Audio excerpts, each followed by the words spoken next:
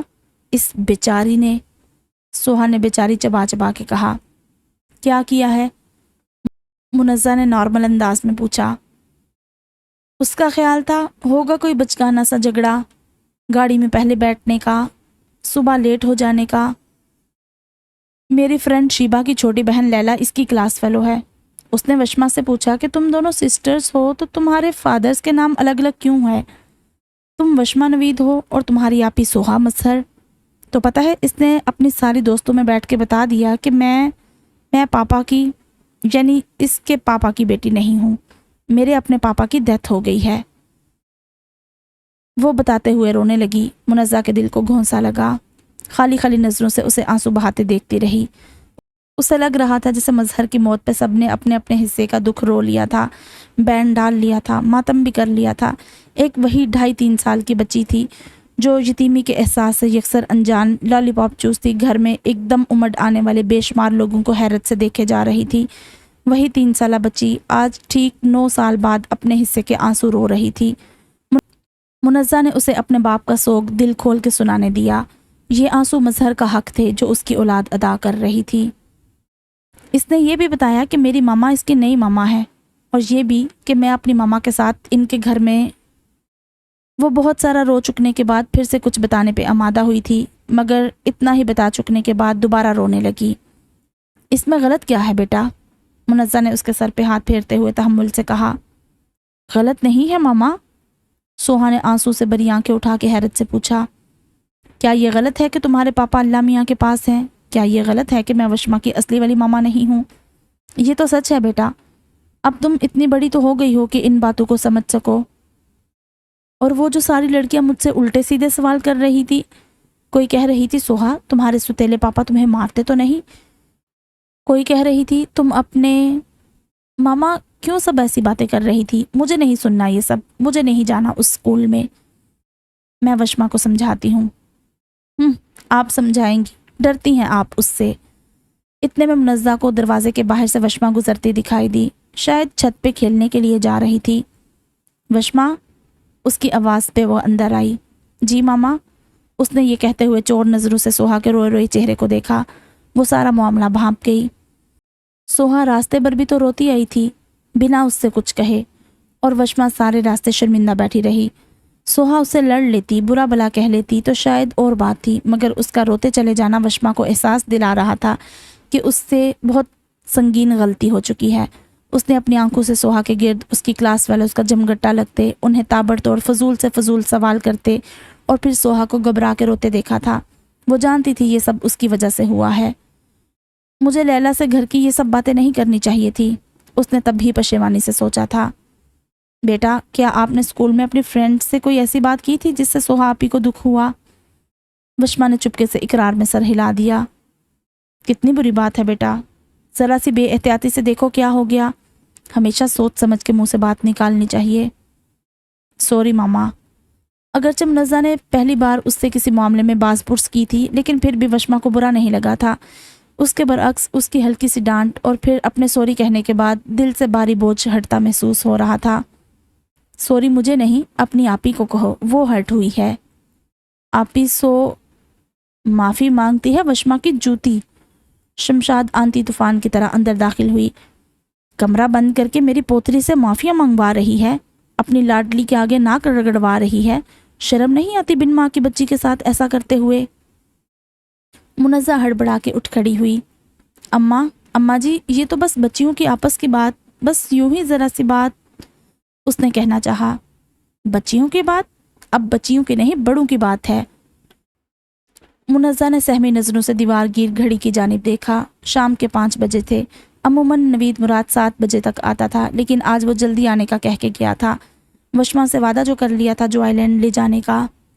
آپ بلا وجہ بات کو بڑھا رہی ہیں اماں، اس نے تحمل سے کہا، مگر شمشاد بیگم یہ سن کر اور بپھر گئی۔ ہاں، میں باتیں بڑھانے والی اور تو باتیں دبانے والی میسنی۔ میں وشما کو صرف سمجھا رہی تھی کہ